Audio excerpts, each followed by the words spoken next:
Monsieur Once, bonsoir. Allez-y, intervenez.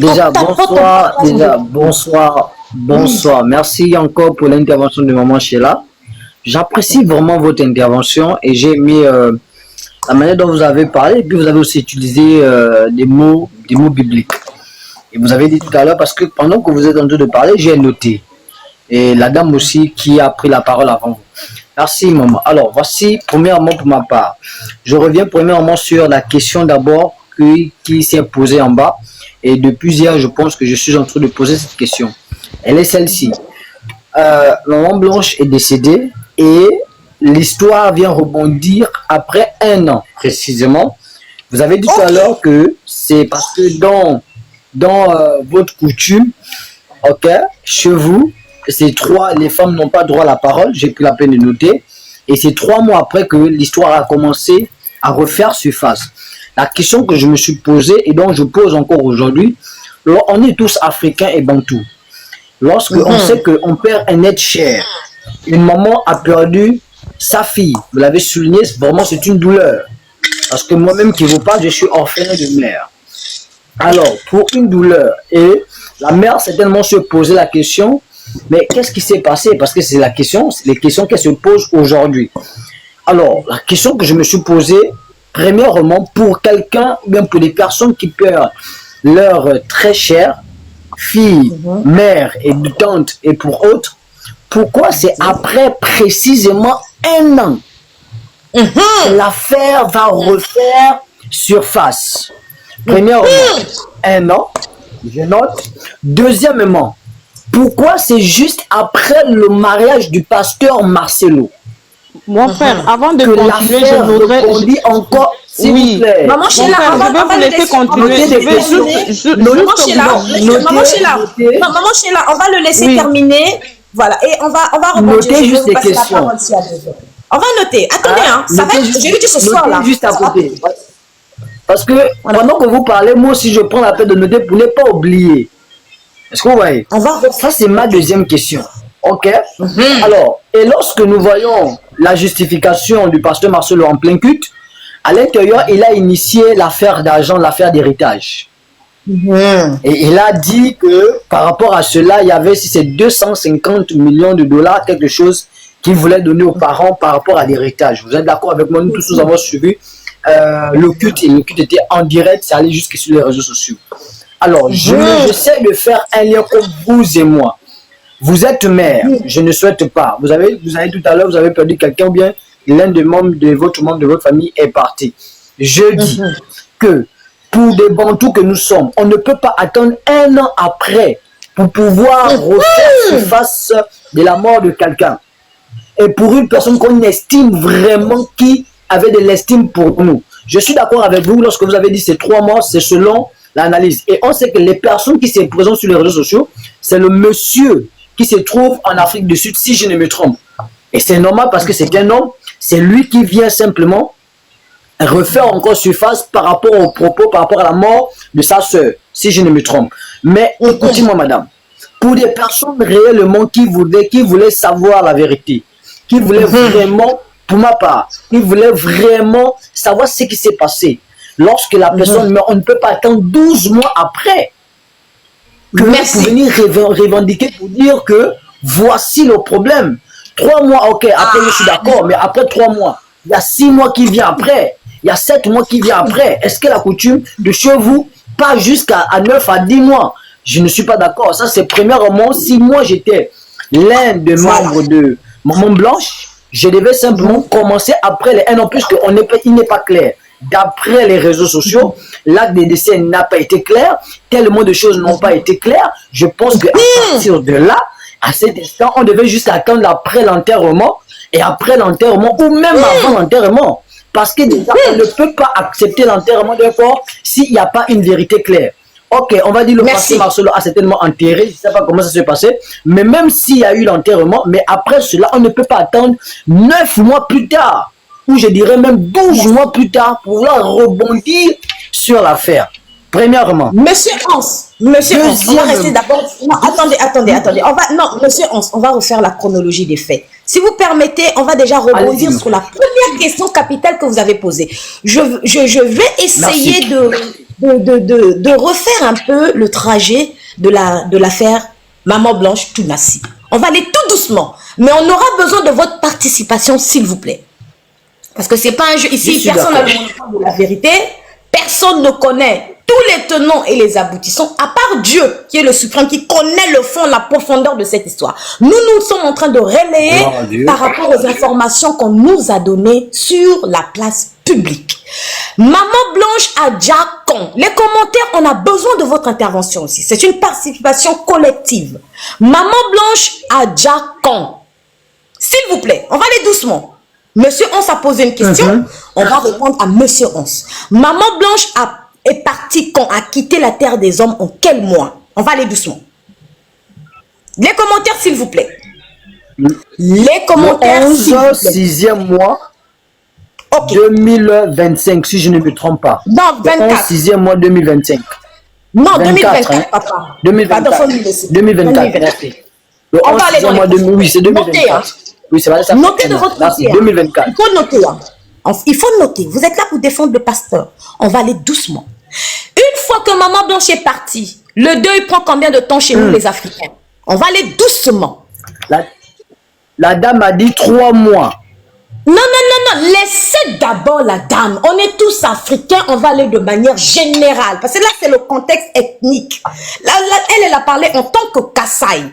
Ils ont leur réalité là-bas et je respecte. C'est comme moi, je suis au Congo, chez nous, les Bakongo aussi, ça se passe autrement. Mais on va aller de manière générale, comme dans toute l'Afrique entière. Comment se passe, même chez les Européens, comment ça se passe? Le deuil prend combien de temps? Lorsque la personne a dit... Chez moi, chez nous,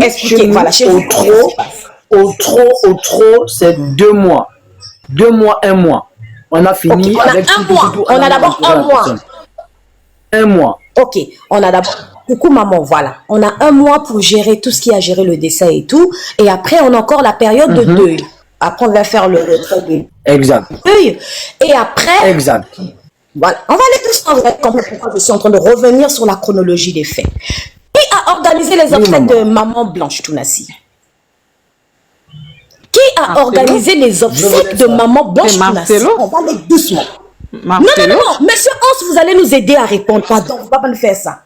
Vous devez parler. Aïe, on est là pour échanger. Papa Hans, qui a organisé les obsèques de Maman Blanche? Si je ne me trompe pas, je pense au pasteur Marcelo et sa famille.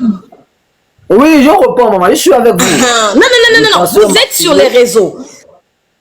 Vous êtes sur les réseaux avec nous et les éléments, vous les entendez très bien. On va aller dans la logique, s'il vous plaît, de ce qui est dit. Voilà. Le pasteur Marcelo est celui qui a récupéré le corps de Maman Blanche, là où elle a dit. Marcelo. Vous allez comprendre le pourquoi. Le pasteur Marcelo. Non, monsieur Hans. Pasteur Marcelo. Donc, c'est lui qui a tous les éléments factuels du décès de Maman Blanche. On va aller doucement. On vient annoncer à une famille, votre enfant n'est plus. La famille déjà est sous le choc. La famille est dans les pleurs. La famille ne comprenne pas. Mais à qui vont poser la question? À Marcelo. Qu'est-ce qu'il y avait? Elle était partie faire une chirurgie. On est sous le choc d'abord, avant de parler de quoi que ce soit.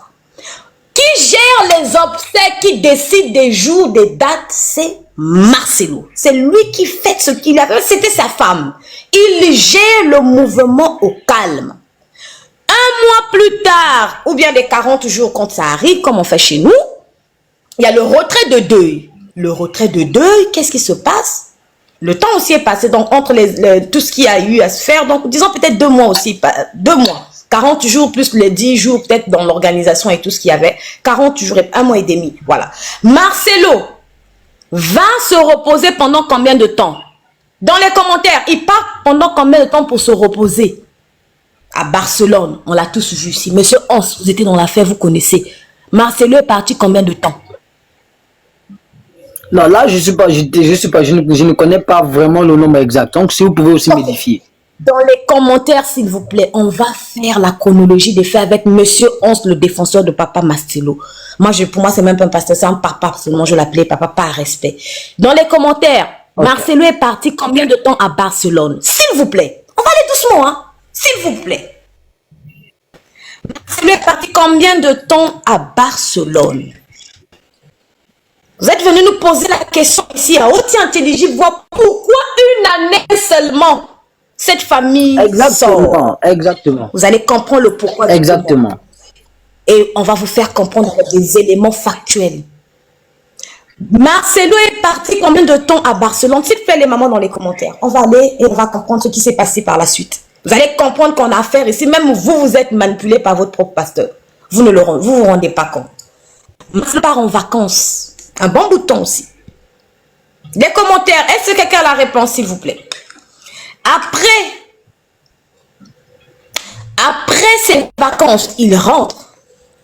On demande, cette famille demande un élément capital par rapport au Djali de leur frère, de leur soeur, qui est l'acte de décès. On va aller doucement. L'acte de décès a été demandé à Marcelo parce que cette famille était consciente que malgré tous les éléments qu'ils avaient de doute sur Marcelo, ils n'avaient aucun élément pour justifier en fait que c'est lui ou le suspect c'est lui. On lui demande un document factuel. Je pense que vous avez été là, vous avez également entendu au bout de combien de temps ce document a été transmis par la famille, auprès de la famille. Calmez-vous, hein, monsieur Hans. Calmez-vous. J'en ai marre qu'on traite cette femme de moins que rien. Cette famille de moins que rien. On a affaire ici à la plus belle arnaque du siècle. Et vous êtes incapable de vous ouvrir les yeux. C'est pas possible. Moi, je suis désolée, je suis choquée de vivre dans cette génération. On a l'impression d'avoir les cerveaux embobinés.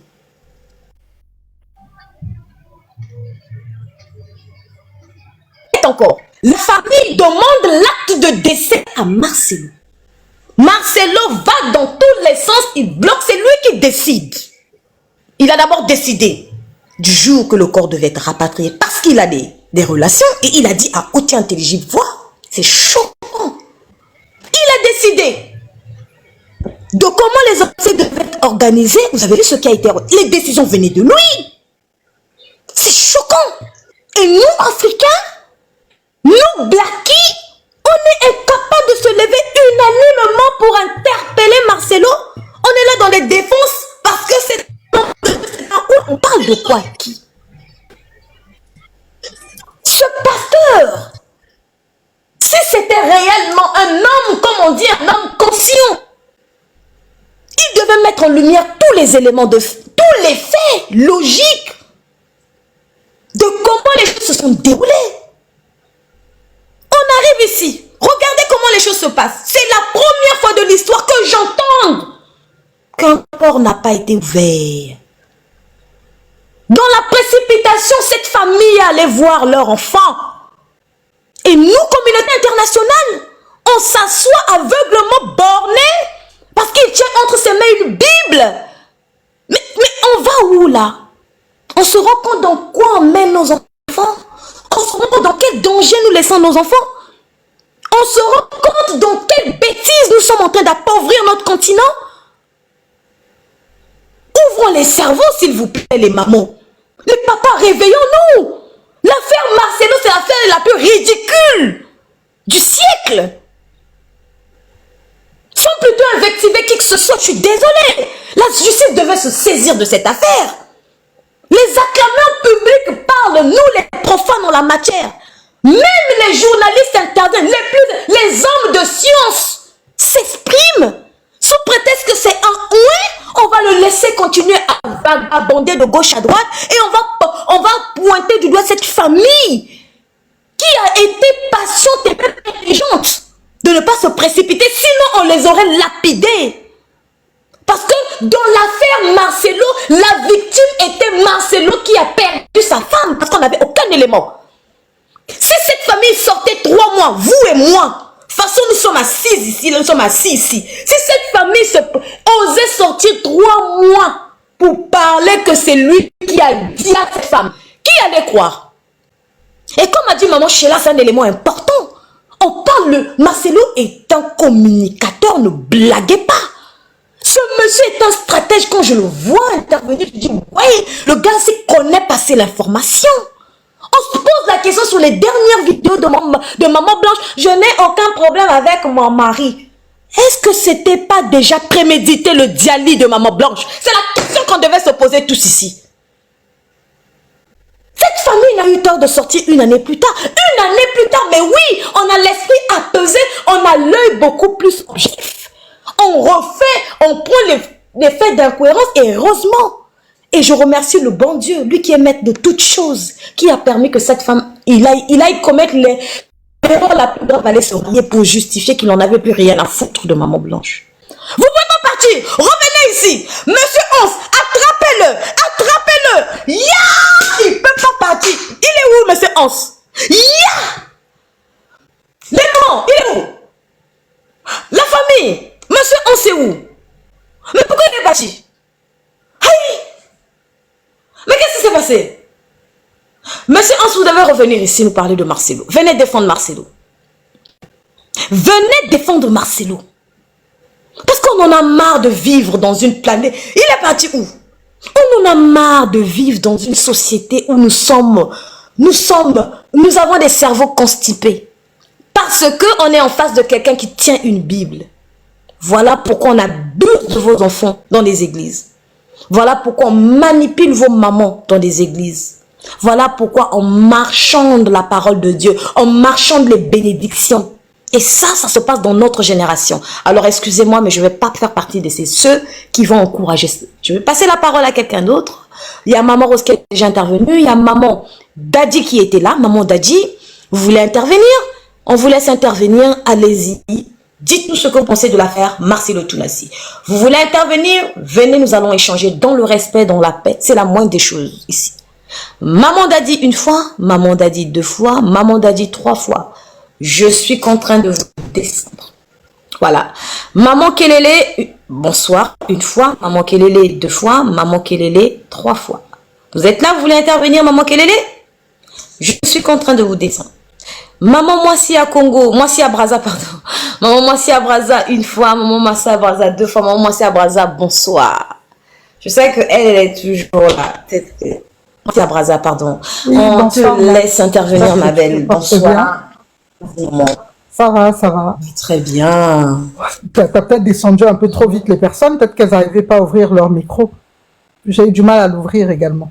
Et elles vont réagir, je pense, ou elles vont refaire la demande. D'accord. Non, mais moi, ça, je suis je suis dépité, voilà, c'est plutôt le terme. Je suis dépité par les défenseurs de quelqu'un qui ne doit pas être défendu. Hein, c'est-à-dire que défendre une telle personne, c'est manquer d'âme, hein, c'est manquer quasiment d'humanité. Là, on a quand même une jeune mère de famille qui n'avait même pas encore 40 ans, qui a laissé 4 enfants et qui est morte gratuitement. Voilà, pour un pervers narcissique, un homme qui avait 15 ans de plus qu'elle, qui lui a volé sa jeunesse, qui lui a volé son temps et son argent, qui lui a tout pris. Et voilà, comme il sait que elle avait plus d'atouts que lui, il l'a rabaissé. C'est ce qu'on appelle un pervers narcissique. Et elle était en fait elle a vécu plusieurs années entre les bras de son bourreau. Ce qui est un peu triste dans l'affaire, c'est qu'elle a attiré l'attention de sa mère une première fois. Et la maman, bon, elle a mis un peu de temps à réagir, mais après sa maman a réagi. Et d'après ce que j'ai entendu dire dans un live tout à l'heure, il y a une dame qui est montée dans le live. Elle a expliqué un peu, elle a expliqué que, bon, elle parlait en tant que... ils sont en train de faire une enquête indépendante. Et elle expliquait que... Donc, elle expliquait le pourquoi Blanche avait quitté la RDC ce jour-là. En fait, elle avait quitté la RDC pour, si tu veux, bien avant de quitter la RDC, elle avait fait une demande pas d'asile, mais d'exilé en Belgique, puisque son dernier fils est né en Belgique, et ça lui a été accordé. Donc, elle devait aller en Belgique pour finaliser cette démarche. Et en fait, elle faisait tout ça pour s'installer et puis quitter le gars définitivement. Et elle s'était confiée à sa mère et à une autre personne. Et c'est une autre personne qui l'aurait trahi en disant à Marcelo que Blanche quittait la baraque, en gros. Et d'après ce que cette personne dit, c'est que elle dit que visiblement, pour elle, hein, elle dit que visiblement Blanche n'aurait jamais mis pied. Non, elle a dit que oui, que d'après les enquêtes qu'ils ont fait, voilà, parce qu'elle parlait d'après les enquêtes, que Blanche n'aurait pas mis pied en Turquie, mais les enquêtes sont en train de suivre leur cours. Elle nous a dit également que d'ici 10 jours, ils auront les retours de la police des frontières de la Belgique et de la Turquie. Et puis après, il y a eu et ensuite, il y a une autre intervenante qui est montée et elle a eu une thèse qui a retenu mon attention. Je ne sais pas si tu as entendu cette thèse-là. La thèse de cette autre intervenante, je trouve que c'est peut-être la plus plausible parce que elle explique que pour elle,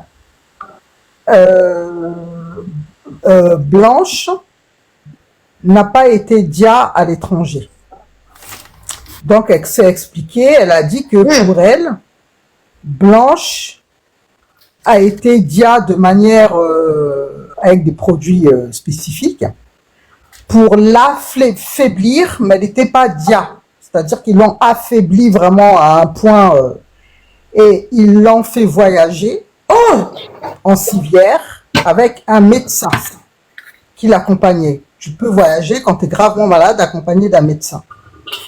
Et c'est quand elle est arrivée en RDC qu'il y a eu le coup fatal. Et c'est la seule possibilité pour qu'elle ait pu, voilà. Et c'est la raison pour laquelle que Marcelo ne peut pas présenter le passeport et tous les documents qui sont donnés. Moi, je suis plutôt d'accord avec cette thèse parce que moi, je n'ai jamais vu une dépouille mortuaire rapatriée de l'Europe, en tout cas des exemples que j'ai de France au Congo, que ce soit la RDC ou le Congo Brazzaville, ou même en Afrique, parce qu'il faut rappeler que la sœur, dans la vidéo de 2 heures, explique que ils ont vu le soir même leur sœur dans une caisse. Donc elle n'était même pas dans le cercueil. Or, en France et je suppose en Turquie, la dépouille mortelle, elle doit être certes dans une caisse hermétique, mais le cercueil est mis dans cette caisse. Or, elle était mise là comme un colis. Et si vous regardez bien la vidéo de la sœur, encore les 2 heures, la sœur a dit quand elle a vu Blanche, c'est comme si elle était toute propre, c'est comme si elle venait juste de se laver, etc. Et dans la thèse de la personne qui parlait tout à l'heure, elle dit probablement quand le corps est arrivé en RDC, ils l'ont nettoyé, couvert, voilà, et c'est la raison pour laquelle ils ont laissé cette famille voir leur fille que 2 heures, parce qu'après ils ont fait sortir rapidement du centenaire, etc. 2 heures. Et donc là, les choses commencent à s'ouvrir petit à petit, mais ce que je veux dire par là, et puis après, il y a eu un 3e coup de massue quand même tout à l'heure. Il y a une personne qui est montée, un monsieur de DHL, qui a dit qu'il travaille chez DHL, et que lui, il dit qu'il pense, mais ça, je n'y crois pas, il pense que le corps a été envoyé par DHL. Mais ça, je n'y crois pas. Mais il a insisté. Parce qu'il a dit que lors du Covid, il y a beaucoup de corps qui sont rapatriés par DHL. Sauf que nous, on lui a dit, mais en 2024, il n'y avait pas la pandémie du Covid. Donc voilà, donc c'est dramatique, c'est une situation qui est dramatique et c'est vraiment dommage que à ce jour, on tienne encore des lives à ce propos, parce que normalement, à ce jour, et bien avant d'ailleurs, M. Marcelo Tunassi devait être entendu par la police. On ne peut pas accepter de telles choses. C'est-à-dire que maintenant, quand on aura des proches qui vont mettre pied dans ces églises-là, ben on aura peur de ne pas les voir revenir. On a affaire quand même à quelqu'un. Et puis, on a appris également dans ce live-là, qui était très intéressant, que, bien évidemment, il n'a pas rendu le certificat de décès, le passeport, etc., mais même la bague. Parce que la maman avait demandé la bague, parce que dans leur coutume des Balouba, quand il y a un décès, quand la personne était mariée, je crois qu'il y a une coutume aussi avec la bague, etc. Quand la maman a demandé la bague, il a dit que la bague a été volée à l'hôpital. Bon, vous voyez un peu le personnage. Moi, j'ai plus de mots, je suis dépité. Je m'arrête là pour le moment, Nac. Oh là là. Voilà, je m'arrête là. Merci beaucoup pour ton intervention, maman Moussa Braza. Ok, on va repasser la parole à maman Kelele. Bonsoir maman, désolée pour tout à l'heure, c'est vrai qu'on ne vous captait plus. Et donc, c'est la règle du panel. Vous m'écoutez on vous là? entend, allez-y maman. Bonjour, on vous entend très bien, on capte très bien. Ouais. Bonjour moi d'habitude, j'ai pas vraiment l'habitude de passer à live, même là, l'affaire Maman Blanche, ça me fait très très mal. Donc je me suis dit, je suis vraiment quand même obligée, je vais donner quand même mon intervention, mon avis et tout. Donc moi j'habite l'Europe, j'habite la Belgique. Avant j'habitais en France, mais maintenant j'habite la Belgique. Il n'y a pas longtemps que j'habite la Belgique. Je pense que les gens qui sont en train d'intervenir, qui prennent, les faveurs de Marcelo, je ne sais pas si ces gens-là habitent l'Europe. Je ne sais pas en tout cas. Moi, je vais répondre à la question du monsieur qui venait de passer, qui a pris les faveurs de Marcelo. Et cette famille-là des Blanches, cette famille-là a été naïve. Vous voyez, ils avaient d'abord les chocs de la perte de leur fille. De deux, connaissant Marcelo, un pasteur, cette famille-là ne pouvait pas imaginer que ce soit Marcelo qui puisse commettre un soi-disant meurtre. Donc, ils n'étaient pas... Cette famille-là ne pouvait pas... Ça ne pouvait pas passer dans leur tête. Moi, j'ai toujours remercié le bon Dieu. Quand je suis arrivée en Europe, c'est comme si ma tête s'est ouverte. Il y a des choses que je pouvais accepter, il y a des choses que je ne pouvais pas. Donc, ici en Europe, j'ai quand même maintenant le courage de dire non à quelque chose que je ne peux pas faire. Mais en Afrique, souvent, c'est pas ça. Il y a des meurtres qui se sont commis ici en Europe, ici. Les gens ne pouvaient pas imaginer. Il y a des mots, s'il vous plaît, maman. Maman, codez des mots, s'il vous plaît, sinon le live va sauter. Je suis déjà signalée. Ah, d'accord. Ok. Il y a des gens qui ont commis des djihad ici, en Europe, ici, là. Un homme peut faire djihad à sa femme, une femme peut djihad à son homme. Ça se passe. Mais les enquêteurs, ils font tout, ils vont vraiment faire tout pour qu'on puisse dénoncer la personne, pour que la personne soit vraiment arrêtée. Vous voyez? Mais en Afrique, c'est pas ça.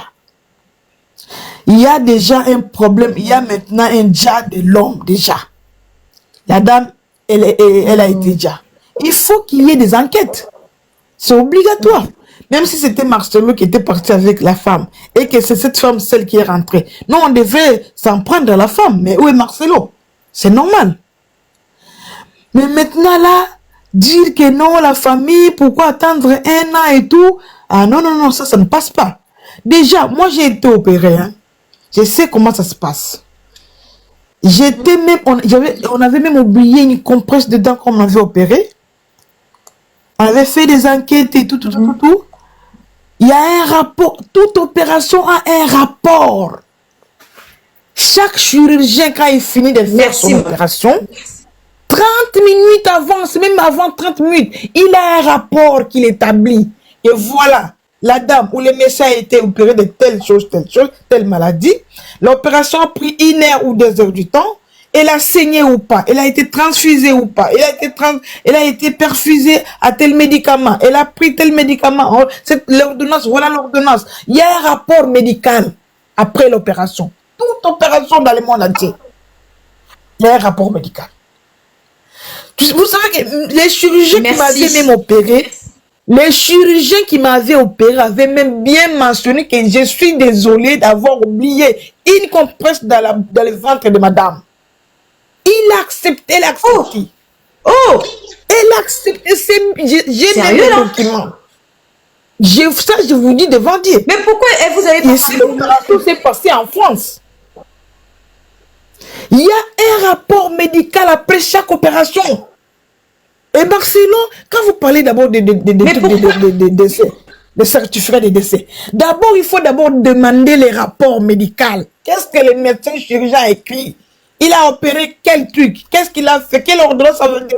L'opération a pris combien de temps? Il y avait quel infirmier? Il y avait qui comme anesthésiste? Tout ça, c'est dans mon rapport, il y en a.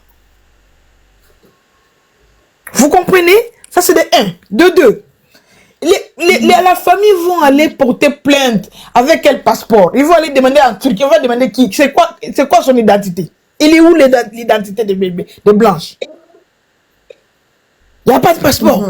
Déjà, quand ils ont fait à ce que les passeports on puisse pas donner les passeports, c'est pour que la famille ne puisse pas faire les enquêtes. Ça, c'est clair.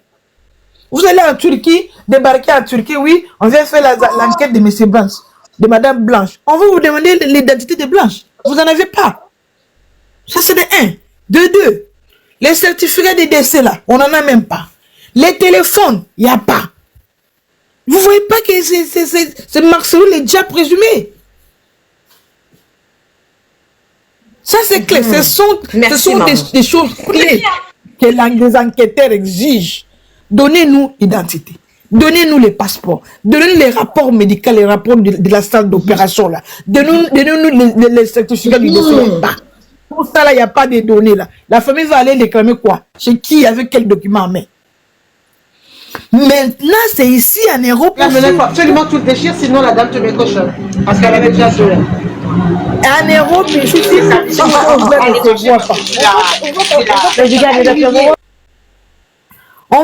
donc, on devait même arrêter d'abord tous ces gens-là, les présumés là.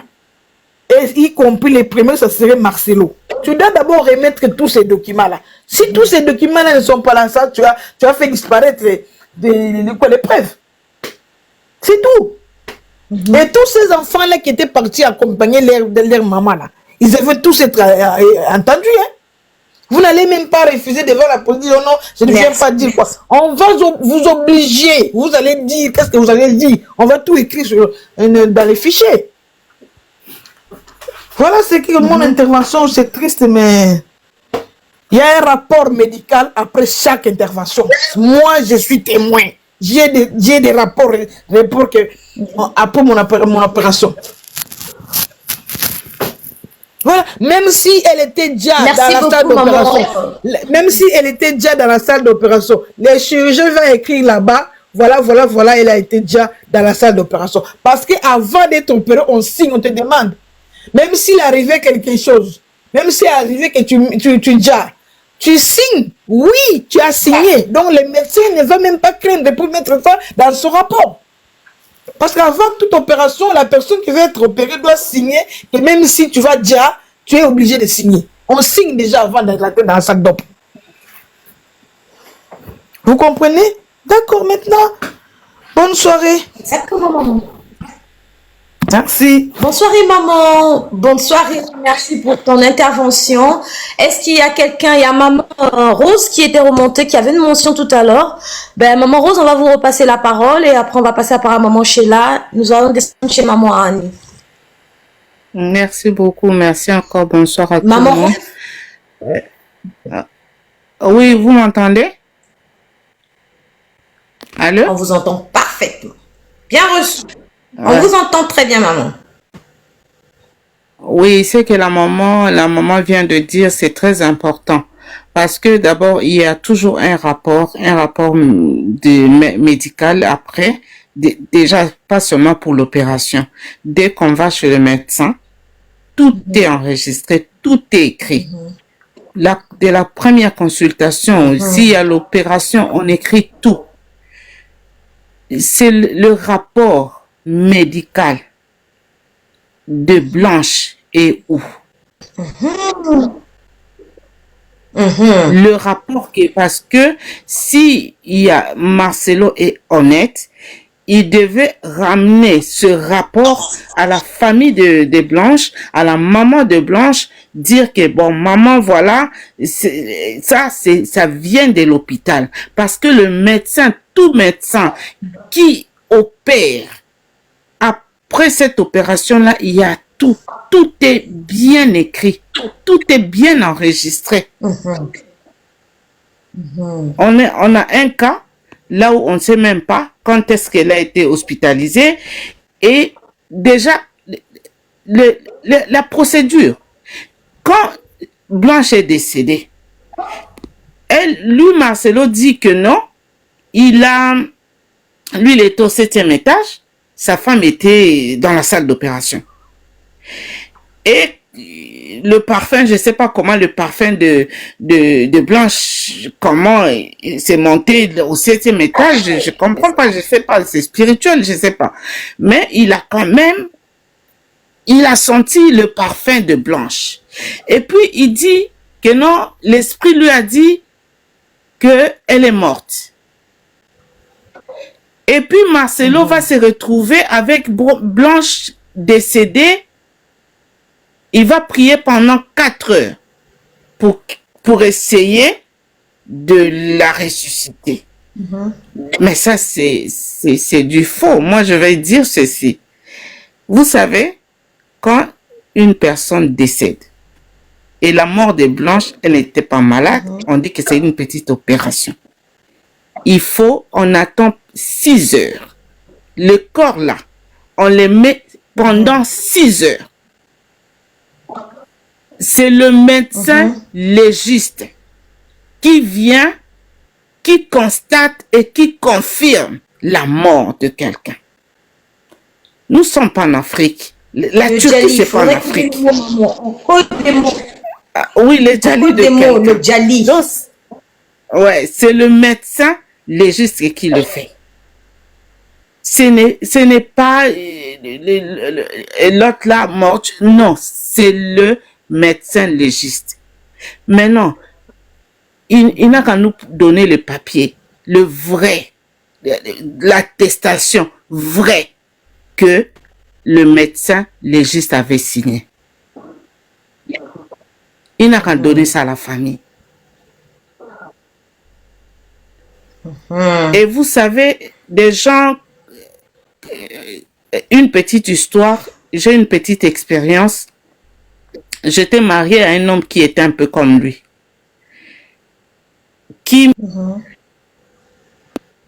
Il a commencé à dire que non, quand je dors la nuit, je respire pas bien. Il y a le problème j'ai le problème d'oxygène, tout. Donc, il me traumatisait en fait. Il me mettait la pression pour dire que non, tu sais, tu peux faire la crise cardiaque comme ça et tout. Je suis partie chez mon médecin traitant. Le médecin m'a dit que je pense pas que c'est vrai, mais je t'envoie quand même chez les spécialistes. Je suis partie chez les spécialistes. Le monsieur était toujours collant avec moi. On est parti chez les spécialistes. Là-bas, on m'a donné un appareil, un petit appareil pour enregistrer en fait mon sommeil, pour voir si c'est vrai que j'arrête de respirer la nuit. Quand je suis partie le lendemain pour déposer... Oui, l'apnée, ouais.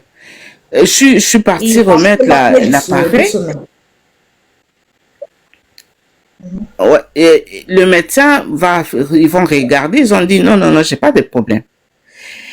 Et on sort de, non, c'est vrai, et le médecin est raciste. Je dis non, le médecin n'est pas raciste. Et je pense que toi, tu es en train de chercher quelque chose. Quand on a divorcé, C'est après, tu vas te dire qu'en fait, le plan de ce monsieur, c'était de... Parce qu'il m'avait aussi filmé déjà. Hein. Je dormais, je ronflais et il m'a filmé pour dire que bon, j'avais l'apnée et tout. Donc, pour lui, il préparait de m'étouffer peut-être. Et puis après, il avait pour lui, c'était une preuve que j'avais ça. Mais malheureusement, son plan n'a pas réussi. Pour dire que... Quand je vois l'histoire de cette dame, je vois l'histoire de Marcelo, mes sœurs, il y a quelque chose. Il y a quelque chose. Il s'est passé quelque chose. Si il fait seulement, il va seulement à la famille, est-ce que nous sommes sûrs que la maman là n'a pas posé la question? Et la maman là, elle est Balouba. Donc, chez les Balouba, il y a un respect aussi que non, on peut pas aller directement poser la question à son beau-fils. Ils ont peut-être attendu que lui, qui puisse leur parler, qui puisse leur dire qu'est-ce qui s'est passé. Et 2 mois après, il vient devant la chaire pour dire que non, il n'a pas les lots là, je sais pas, de célibat, de célibat qu'il avait dit, hein. Qu'il n'en a pas. Oui, ce n'est pas le don de célibat. Le don de célibat. Quelle est cette maman-là qui va accepter que tu perds ta fille, tu ne sais pas ce qui s'est passé. La maman est toujours sous le choc. Hein?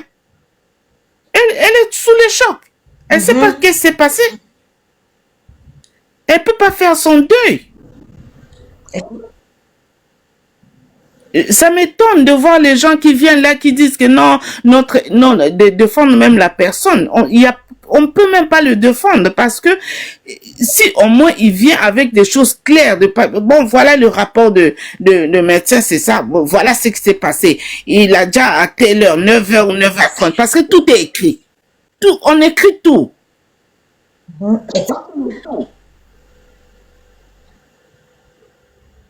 C'est un peu ça, j'allais ajouter. C'est terrible. Je pense vraiment qu'il y aura la justice pour cette dame, la pauvre. Je pense qu'il y aura justice.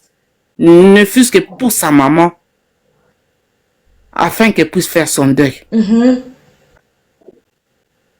Merci beaucoup, maman Rose. Ne partez pas. Si vous voulez rester, vous restez. On va passer la parole à maman Sheila.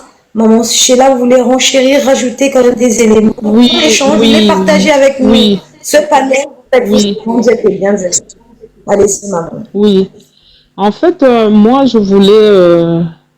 tout à l'heure, vous avez vu, j'ai parlé un peu par rapport à la maman de Blanche. Comme tout le monde a dit, d'abord, c'était un choc. Ça, c'est normal. Et puis, de 2, par rapport à la coutume aussi, comme on l'a dit tout à l'heure. Et puis de 3, il ne faut pas oublier que cette dame-là est membre de l'église La Compassion. Pour elle, c'est impossible de voir un pasteur commettre un tel acte. Donc, ça ne peut pas traverser son idée. Je ne sais pas si vous comprenez. Donc, du coup, ça c'est 1. Et puis de 2, quand vous suivez les audios, les échanges entre Blanche et sa mère, vous comprenez que Blanche est devant une maman qui a une autre éducation, celle qu'on nous a tous donnée, de supporter. Et tu vois les conseils qu'elle lui donne, elle lui dit, ramène-le toujours à la parole. Jusque-là, elle ne dit rien de mauvais. Que ce soit Blanche, que ce soit sa maman, personne ne dit rien de mauvais sur Marcelo. Donc, jusque-là, personne ne le soupçonne. Jusque-là, personne ne peut penser. Donc, du coup, quand on vient t'annoncer que ton enfant est décédé, directement, tu penses à une mort normale. Jusqu'à ce que il y a eu la réaction de ce monsieur-là, comme tu as bien expliqué tout à l'heure, que c'était lui, en fait, la victime dans l'histoire. On se disait, le pauvre, il n'allait pas se relever. Mais c'est sa réaction qui a fait tilt dans la tête des gens pour dire, non, tiens, finalement, ce monsieur, ce n'est pas ce qu'on croyait. Ok, maintenant ça, je mets de côté. Maintenant, je reviens aussi sur la maman de Blanche. J'ai vu tout ce que la fille lui disait. J'ai comme l'impression qu'il y avait quand même une très bonne relation, une relation fusionnelle entre la maman et l'enfant. Maintenant, ce que je ne comprends pas, c'est que l'enfant Blanche devait subir une opération programmée, pourquoi elle ne l'a pas dit à sa mère? Ça n'a pas de sens. Ça n'existe pas. Ça n'a pas de sens. Moi, je peux te répondre. Je peux répondre. Hein. Comme je disais tout à l'heure pour mon ex-mari, une fois j'allais me faire opérer, c'était une grande opération en fait. Mais le monsieur m'a dit que on était des adultes et tout. Ça devait être un secret. Ça sert à rien d'inquiéter la famille. Oui, mais ça c'est autre chose. Ça sert à rien on voit quand même la Blanche en train de parler à sa mère des choses qu'elle pouvait cacher à sa mère, mais elle a été claire, elle a expliqué. Elle est arrivée au point de parler même de son divorce. Parce que quand Marcelo lui a dit « Ah, je pense que tu as un esprit de divorce dans votre famille qui est en train de... » Je ne sais pas le terme qu'elle a utilisé. Vous avez tous suivi les autres. En train de t'animer. Ah, voilà. Donc, pour te dire que Blanche a même dit, c'est parce que le petit Tabiri est encore enfant que je ne pouvais pas partir. Mais ou sinon, moi, je suis prête. Tout le monde a suivi. Donc, ça, ce sont des propos que j'estime assez durs qu'elle pouvait aussi cacher à sa mère. Mais pourquoi n'a pas dit? Soit, moi, je me dis, sa maman était au courant de l'opération et que comme il y a une famille, il y a la famille du côté du papa, il y a la famille du côté de la maman, et que il y a des autres qui ont réagi peut-être sous émotion sans pouvoir poser aussi des bonnes questions à la maman. Ça, c'est des questions qu'on se pose. Soit, ok, si Blanche ne l'a pas dit, on revient maintenant sur la question de BBL. Moi, je pense qu'un bon chrétien comme Marcelo serait allé d'abord par respect vers la maman, pour dire, ok, toi tu es notre mère. Ici, le vin est tiré, il faut le boire. Blanche, on a été faire BBL. Voilà ce qui est arrivé. Mais je ne vous souhaite pas que les gens le sachent. La maman allait garder ça. Je ne sais pas si vous comprenez. Oui, mais pour Marcelo aussi, c'était un peu... Vous voyez, quand Denis Lessé a dit déjà, Denis avait dit que... Oui, mais il y a toujours quelqu'un avec qui on partage un secret. Je ne sais pas si tu comprends. Il y a toujours une personne à qui on dit la vérité. On dit, toi, c'est surtout souvent la maman. La maman, elle est là pour nous couvrir. Si lui, il était honnête pour lui dire, voilà, on est parti faire ça s'est mal passé. Mais je ne souhaite pas, à cause de mon rang de pasteur, je pense que cette femme-là, qui est très compréhensive d'ailleurs, allez comprendre. La preuve, après le décès de sa fille, elle a continué à aller à l'église. Elle partait. Elle a arrêté de partir à l'église apparemment dernièrement. C'est parce qu'elle a été chassée d'après ce que j'ai entendu. Je n'ai pas de preuves. Donc, de ce côté-là aussi, du côté de la famille de Blanche, trop de communication tue la communication. Parfois, eux aussi, il y a beaucoup de contradictions. Il faut qu'on se le dise. Tout à l'heure, j'ai suivi une audio de sa sœur qui disait qu'elle a vu le corps de Blanche. Blanche n'avait pas d'opération. Maintenant, après, ils disent qu'on n'a pas ouvert le cercueil. Finalement, c'est quoi la vérité? Ok. Maintenant, ils disent que ils ont apporté... Marcelo, il a traîné pour apporter le truc de Djali, là. Et c'est après qu'il a apporté un papier qui était traduit. Ce qui est tout à fait logique. Et ils ne comprennent pas turc. Il faut aller faire la traduction pour qu'on les amène. Ça, c'est de deux. De trois, quand on dit que c'est la pompe funèbre qui a signé, oui, la pompe funèbre a le droit, peut aussi faire des démarches administratives par rapport au rapatriement du corps.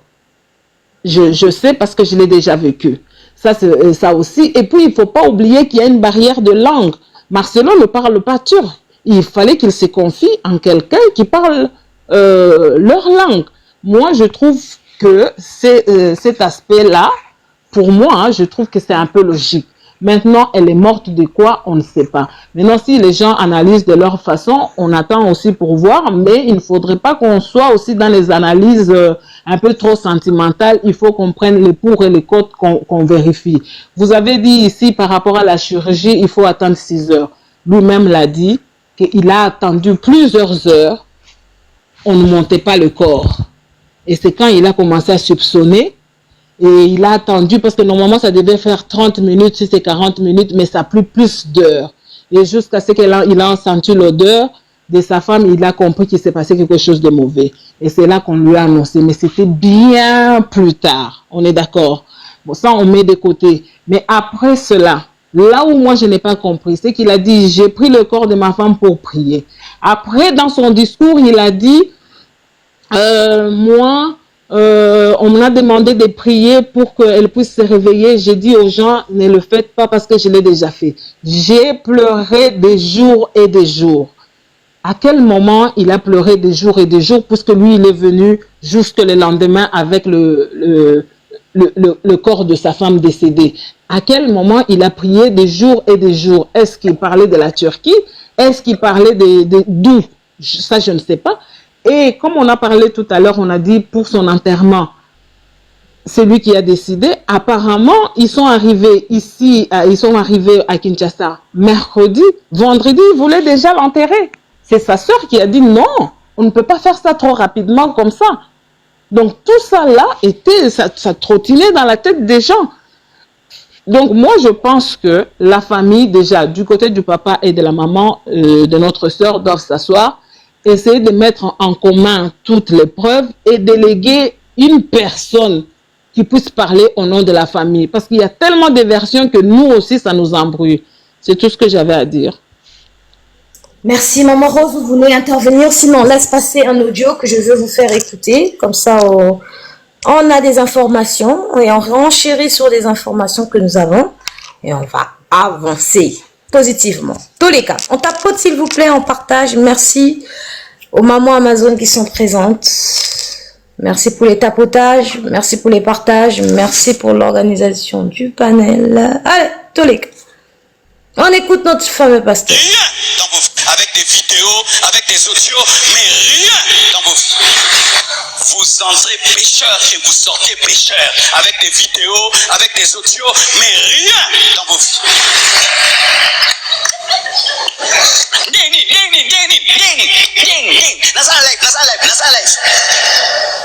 En pleine adoration, la gloire de Dieu tombe. Ils sont sur les téléphones. Et puis quelqu'un lui dit, montre-moi, c'est plein? Oui, attends, je vais te filmer ça.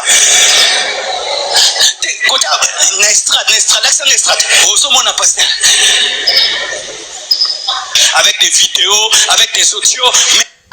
C'est un petit truc et on va écouter le vrai truc, le pourquoi du comment on est ici, qu'est-ce qui se passe réellement. Vous allez écouter l'intervention de Maman Nationale Internationale. Cette femme, je l'adore parce qu'elle fait des choses, elle mérite vraiment, vraiment. On va écouter Maman Internationale, on tapote. Avec un expert NG, j'agis avec NG. Voilà. Nana. Les culottes menstruelles La nounou est sortie. On est bien d'accord que la nounou est sortie. La nounou, la fameuse nounou est sortie. Alors pourquoi la nounou sort aujourd'hui? Pourquoi la nounou sort maintenant? Pourquoi la nounou sort avec cette information? Hey, Marcelo.